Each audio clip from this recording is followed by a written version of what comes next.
You're listening to Sox in the Basement, a production of the Broadcast Basement Limited, where every show is 30 minutes of good and comes from a basement bar on the south side of Chicago. Pull up a stool, pour a cold one, and join us right now for Sox in the Basement. Heard everywhere podcasts can be found, and always at soxinthebasement.com. You're in Sox in the Basement. My name's Chris. Dave is off on the weekends, although I may be able to get him in here next week when we do it live, just in time for postseason baseball to be upon us. That's right, we will be live next Saturday. Listen to Sox in the Basement on Wednesday and keep following us on Twitter and Facebook and Instagram. Get the details, but you can join us live through the Podbean app. The link will be available to anybody that follows us on social media. And you can always go into your device, download Podbean for free, subscribe to Sox in the Basement, and you'll get a notification when we go live. You can call us right through the app just by hitting a button or join us in the chat room. We're going to do a live show for Sox in the Basement Saturdays next Saturday. And of course, the regular Wednesday episode comes up a little bit later on this week. But we finish off a week that brought the White Sox to the postseason for the first time since 2008.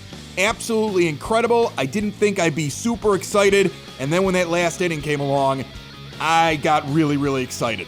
And when you think about how long it's been since the White Sox went to the postseason, I mean, it was 2008.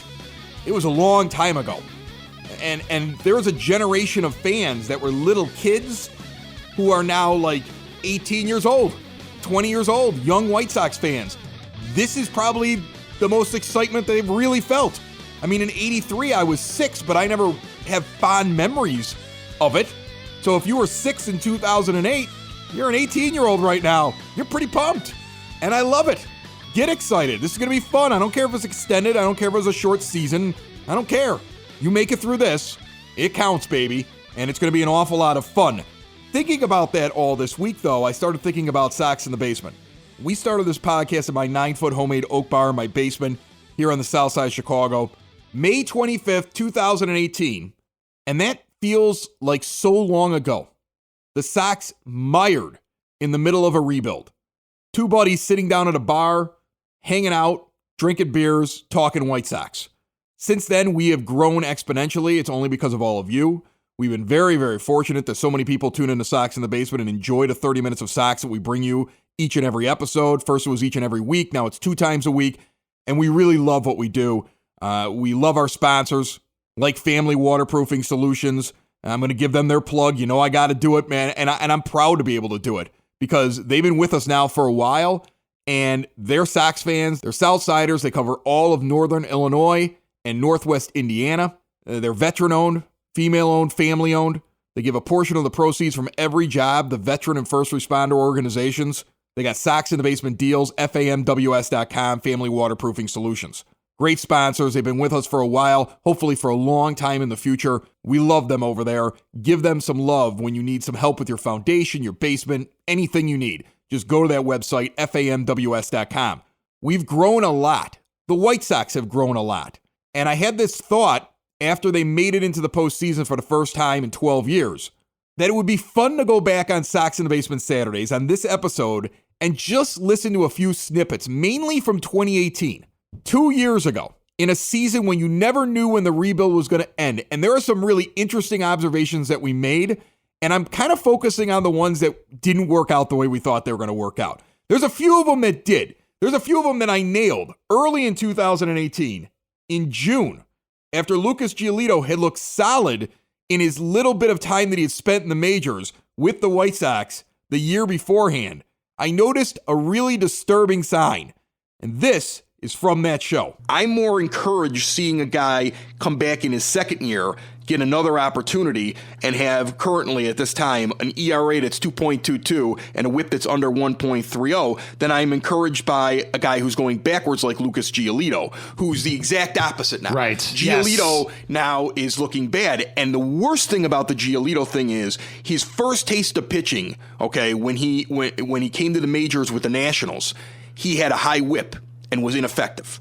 He came out last year, and he's at the end of the season, and he has a good whip, but he's basically playing against September call-ups in non-pressurized games. Correct. He comes back this year, and he's not playing against those guys that probably should be in the minors, and he's not getting those little breaks in the lineup, and his whip is swelled back to exactly what it was when he was with the Nationals. That is concerning to me. As much as I am excited about seeing a guy like Dylan Covey go, okay, I think I figured this out, and I'm doing something, I'm effective even in a small sample size, the Giolito thing scares the crap out of me, because if you now look at his whole, his range over the last 3 years, you see a tendency where it might have been an abnormality last year when he had a low whip, and in reality, he might not be a very effective pitcher. Turns out we were right. Lucas was on his way to his worst season with the White Sox, but we got pretty lucky because he did a few adjustments in the offseason, came back, and the man's a stud now. Later on that 2018 summer, Dave and I sat down and we talked about two different players on the White Sox.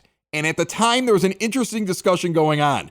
Who would you rather keep on your team long term? Jose Abreu or Avisail Garcia? Avi had a huge 2017, was injured to start 2018, had come back, and so far, early on there in July, looked like the stud that we saw in 2017. Check out which one of us nailed it and which one of us was way off. If somebody came to you and said, I have this prospect package, and I want to give it to you, and there was somebody in there that you liked, and you're the general manager of the White Sox. We're talking like a top 10, top 20 MLB I don't know prospect. I don't know what it is. Whatever they're offering, you like it. Okay.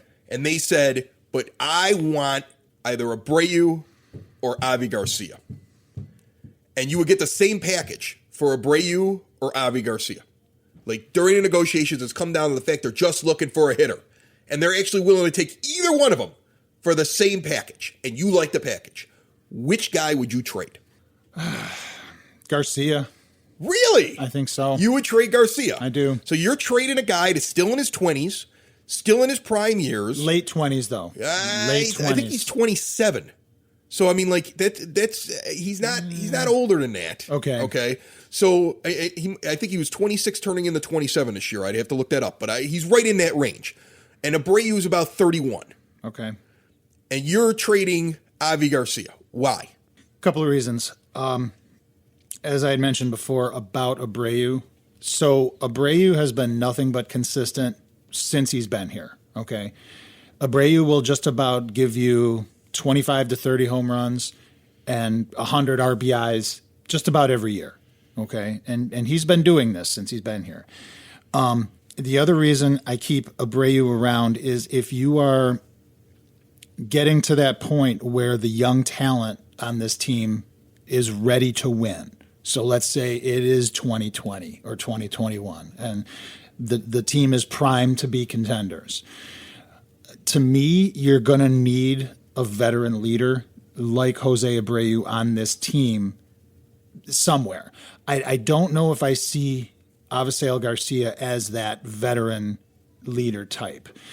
That's reason number one. Now, reason number two is that as far as Avi is concerned, we've only seen a year and change now because we're talking all of last year, right? Where okay. Avi was just insane.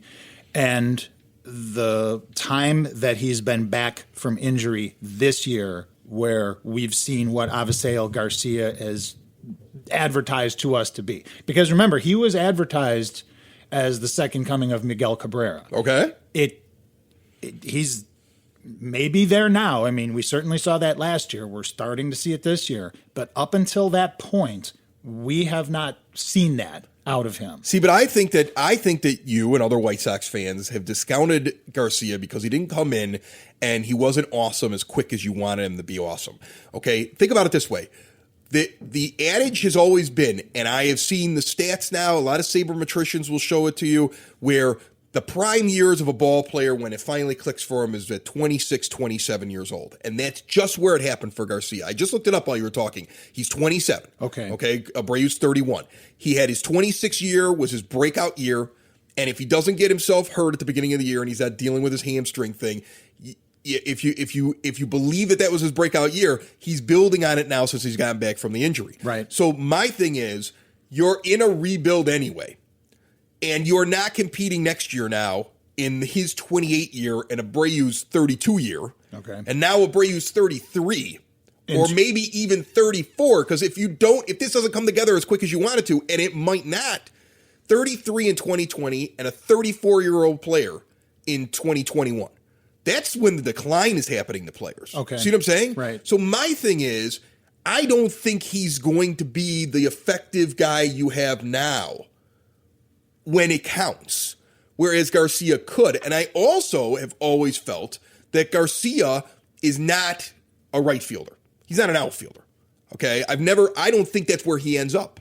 I think Avi Garcia is playing first base in 3 years. Really? I think Avi Garcia is playing. Not DHing. No, I think he's standing at first. Dave killed it on that one. I accept my mistakes. In 2018, we did an awful lot of arguing with Sox fans that did not like the rebuild, who didn't believe we would get to this point. On the 8th of August of 2018, Dave recounted a story, and I remember a lot of this going on during that time, back before we ever could dream of a 2020 postseason berth. Take a listen. So once again, I find myself at a party. Well, I don't find myself at parties often, but when I do, I seem to always find myself at parties with old, angry, ill-advised, ill-informed White Sox fans. All right, so what happened? Well, so short story long, I get into an argument with, a couple of my cousins who are much, much older than me, and they're all drinking and being angry, and they weren't typing anything, but I'm pretty sure if they were typing, they wouldn't use any punctuation, about how we got screwed, Chris. Maybe you didn't know this. We got screwed in the Chris Sale trade. And how do we get screwed in that trade? Because we traded, according to the throng of people that I was arguing with, we did not get enough for Chris Sale. We only got prospects for Chris Sale. We did not get any major league ready players for Chris Sale. You just traded away the best pitcher in baseball, and we got nothing for him. What did they think we were supposed to get for Chris Sale? They wanted a major league ready player, Chris. We didn't get enough for Chris Sale. Okay. Now, forget the fact. Now, I know what you're going to say. Well, I know what you're going to say because know what I'm going to say because we've talked about this. This is what I was told. Give me some ammunition, and I fired it off like right. I was doing something else, and I just was like, send. And Eric is like, "What are you doing?" I'm like, "I just needed to answer a question for Dave. It took me a few seconds to remember what we got for Chris Sale off the top of my head." So we got Yohan Moncada, the best prospect in base, not the best prospect in the White Sox farm system, but the number one prospect in all Major League Baseball. That's who we acquired, okay? Yes. That's who we acquired, who is still only who apparently everybody has already considered a bust. Even though he's only played 162 games. 600 at bats. 600 at bats. He's a bust. And he mirrors Rizzo when he first came. I always use Cubs things because just because of the fact that we're in the same town. Right. And people watch the Cubs do their rebuild in recent history and what the result of it was. So that's why a lot of times I'll go back to what a Cubs player did because it's the easiest reference, I think, for people, even if you're a casual fan, because you're inundated in this city with Cubs speak. The press loves the Cubs, the North Side loves the Cubs, the rich people love the Cubs. Yeah, but you hear all this stuff. But you know who doesn't love the Cubs? I don't. Well, no, but you know who else doesn't love the Cubs? Angry, old, ill-informed, ill-advised White Sox fans. Who exactly I was talking to. So you can't bring up Cubs statistics because then if you start as soon as you bring the Cubs into the conversation, now you're not a true White Sox fan because you know something about the Cubs. Now, yeah. How you know those stats about those North Siders there, guy? You go back to the North Side and you go watch your team up there. You jag. Like, I mean, seriously, but you're right. So we got Moncada, okay, best prospect in baseball. Only 600 at bats, okay, which still has comparable stats to Baez, who I've seen comparisons. Baez, and he's also has comparable stats to what Rizzo was like doing. Okay, exactly. Fine. Two very successful players. So we got another top 10, actually one of the top pitching prospects in baseball by the name of Nuke LaLoosh. Okay. I call him. Michael to clarify, Kopech. I call Michael Kopech Nuke LaLoosh. So any of you old baseball fans who have seen the movie Bull Durham, okay, Michael Kopech is Nuke LaLoosh. Sox in the Basement listeners, do the hard work. And if you're a hardworking man or woman on the South Side, you need to be outfitted properly. And that's why you should visit Red Wing Shoes in Evergreen Park, New Lenox, and Geneva. A work boots specialty store that carries sizes from 6 to 16 and feet as wide as 4E. A 115-year-old company that came out of Red Wing, Minnesota, and one of its largest stores in the entire Midwest is in Evergreen Park, Illinois, ever since 1976. When you're on your feet, the footwear is everything. So why not get an expert fitting? They warranty, repair, and offer free conditioning with laces. And they also carry Carhartt work clothing as well. Located at 3347 West 95th Street in Evergreen Park, Illinois, at 208 East Maple Street on Route 30 in New Lenox, or at 1749 South Randall Road in Geneva.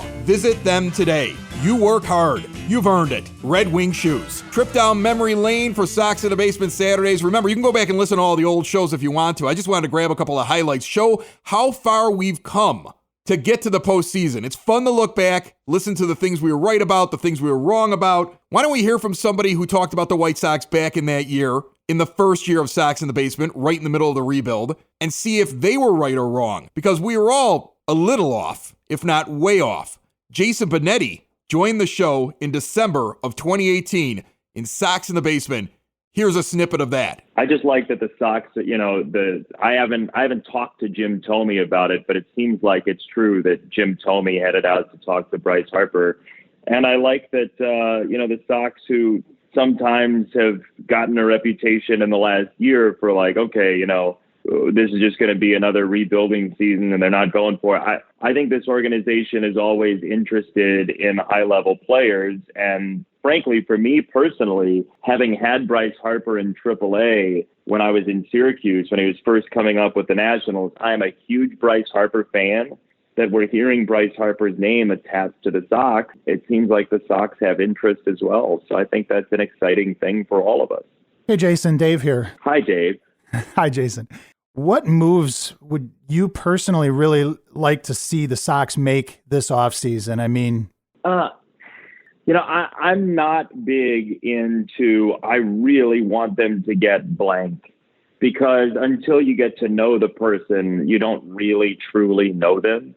I'm sad to see Omar Narvaez go. He was a great story of kind of reclamation of the Sox using the Rule 5 draft to a very strong result.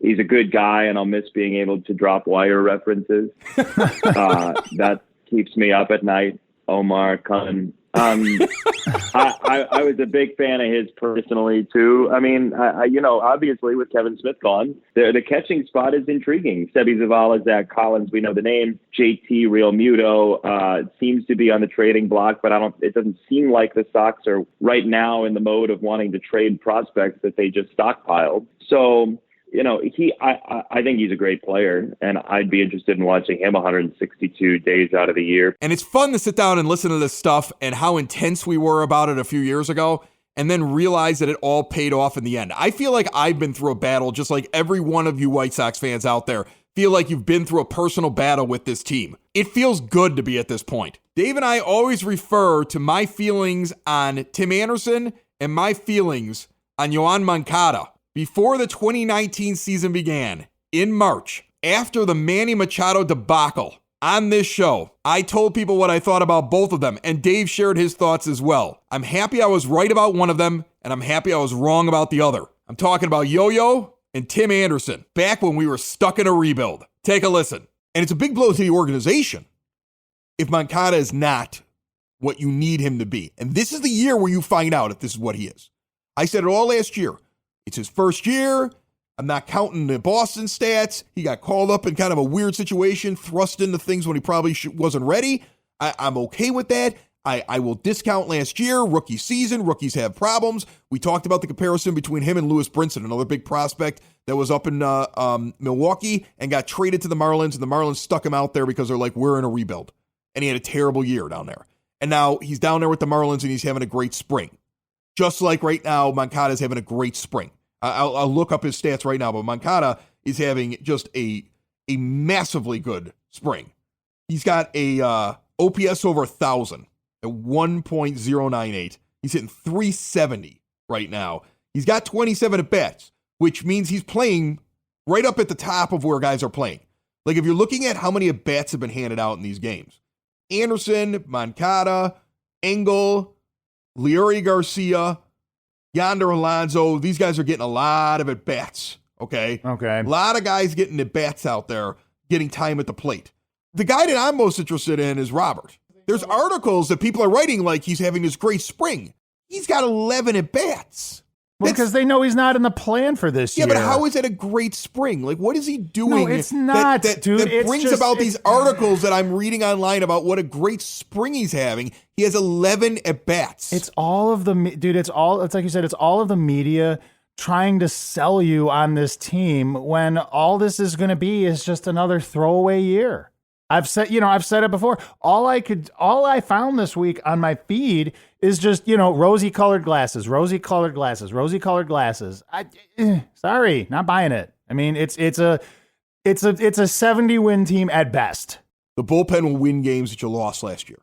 No, yes. But in the end, I still don't get the fact that you're totally cool with Yomer Sanchez going out there and being your second baseman. I don't see when that's going to happen. Like, when do you really... Are you talking about the organization or the fans? No, the organization. I don't know. Look, fans are going to believe what fans want to believe. Fans always fall in love with a player. There are fans that have fallen in love with Daniel Palka. And he's a nice player. It seems like a great guy.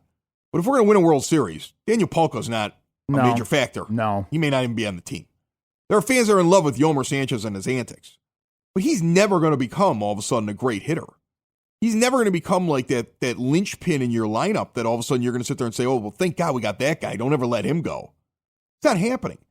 The litmus test should always be along the lines of, could these guys play for the Red Sox? Could these guys play for the Yankees? Could this guy play for the Astros? Dodgers. The Dodgers. Ask that question. Would these guys make that team? Does Yomer Sanchez, does he have a spot on one of those teams? Does Palka have a spot on one of those teams? Does Adam Engel have a spot on one of those teams? No. No. In fact, Tim Anderson struggles to be on those teams. For all the accolades that he gets, he struggles to be on those teams. Right, he's a utility guy at best on those teams. I mean, seriously, look at those teams. Is Tim Anderson even close to Didi Gregorius or Xander Bogaerts? Wow. Is he even close? Is he even close to whoever the Dodgers trot out at shortstop? Generally seems to be pretty good. Who they got? They got Corey Seager. Okay, at shortstop. I don't know. Yeah. Does he have that same potential? I don't really believe that. Some people might. Is he Carlos Correa? No. Standing at shortstop for the Astros? No. Is that what he is? No. No, okay. So he's not any of those guys. Now the argument would be along the lines of, okay, well, you could still have a shortstop that's good defensively. I don't know if he's good defensively. He's not good defensively, though. We've seen it. And so if he just does well enough, and he does the stats that he's doing, and he's above average defensively, you can make up for that if you have other guys that are great at positions, right? Okay, well, the guy standing next to him, Moncada. No, because if Yohan Moncada goes out there and bats 230 again, okay, cancel the rebuild, push it back 2 more years. Basically push it back 2 to 3 more years. If Anderson goes out there and hits 240 again, and he's kicking the ball all over the infield, guess what? Those are the two guys. Those are two of the main guys that this White Sox team is trying to sell you as the cornerstone of the rebuild. I was saying this last week, right? Where you've got Sox fans on Twitter and Facebook talking about, Moncada and Anderson. That's going to be the Jose Altuve and Nolan Arenado of this team. No. Go look up Nolan Arenado's and Jose Altuve's stats in their rookie years and compare them to Moncada and Anderson. But here's the thing is, you're done. You've already decided it's impossible for them to be that. I'm saying that if you need something to root for this year, is that you start to see that. In fact, forget start to see it. You need to see it now this year. You need Moncada to come out and hit in the high 200s, like 290 to 300. Okay, or if he hits 280, he better have 30 bombs. Right. You see what I'm saying? And 30 stolen bases. Right. And that's what you need. And if you don't have that, what are you selling next year? Because now you're going to have to go out and you're going to get into a bidding war for Anthony Rendon, who's luckily still hasn't signed an extension. Right. But I mean, it could happen at any time. Or you're going and grabbing Josh Donaldson.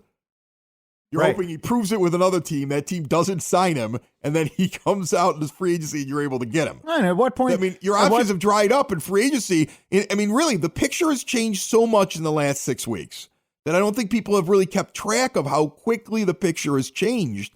And we've been trying to to explain this over the last couple of shows. The picture has changed so much where teams are realizing they have to sign their stars and not let them get in the free agency. The players are afraid to go into free agency because it's a complete disaster right now, the way that the collective bargaining agreement does not work for them until everything gets changed. And the White Sox, even though they have oodles of money, stacks of cash they're sitting on. They won't spend it. It's not about not spending it. They won't give the years the players want. Players want security. Moral of the story is you're going to have to build from within because you're not going to get the big fish free agent. No, you're not. But the thing is that you're not going to be able to build from within at specific keystone positions. Right. Okay. Because they're too thin. They're too thin. They're too thin They're at short. too thin at short. They're too thin at third base. They're too thin at second. I mean, really, Madrigal comes up and doesn't work out. Yeah, what do you do? See what I'm saying? Right. They're not, like, remember when the Cubs were rebuilding? I know it's a dirty word and people get upset when you say that. Oh, stop But it. they were flush with middle infielders. Okay? Baez was a middle infielder. Almora was a middle infielder. They already had Castro sitting in the middle infield. They filled up with middle infielders, and there were guys that they moved eventually to the outfield that were middle infield depth. We are different. We have outfielders, and they're not moving into the middle infield. No. If we end up with 4 great outfielders, one of them's on the bench or gets traded or gets stuck in AAA. See what I'm saying? Right. They're not that outfielder's not coming in to play the infield. I mean, unless you start trading all of these outfield and pitching prospects too. The White Sox are always very deep in pitching prospects. Unless you start trading some of these prospects for middle infielders. Well, that's what you're going to have to do. And that's going to be that's why this season is, again, the whole season hinges on Yoan Moncada. Right, because he is the guy that He's they the are key. selling you as the cornerstone of this rebuild. Forget the selling part. No, but he is. No, but he is the cornerstone of the rebuild. We're all angry at the organization. But let's just talk just baseball. Forget the organization for a second. Okay. Just talk about it if all of a sudden you walked in tomorrow with a barrel of cash and you bought the White Sox. Okay? You fired Kenny. I can dream, can't You I? walked in with your barrel of cash. You bought the White Sox. Kenny walked in and said, "What's going on?" And he goes, and you just go, "Get out." That's all you say. Get out. You just hit a little button on Jerry's phone while Jerry's standing there in shock and be like, "Security, bring this man a box. Get him out of here." Okay? And on the way out the door, tell all your cronies I'm coming for them later. You're Ari Gold style from Entourage. You're really making me smile now. Okay, But anyway, go ahead.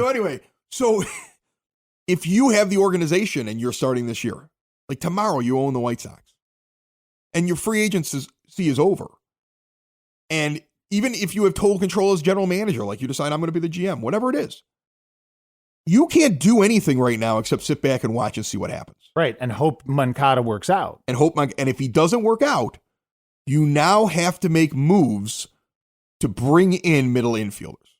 Because we've talked about this before, the free agent class is not going to make you very excited. I mean, like, Rendon is the goal next year. But if Moncada works out, they're not going to go after him. Right. They are so thin. They are razor thin. I know people sit there and they go, "Oh man, we're not thin. We got Moncada at third. We got Anderson at short. We got Yomer.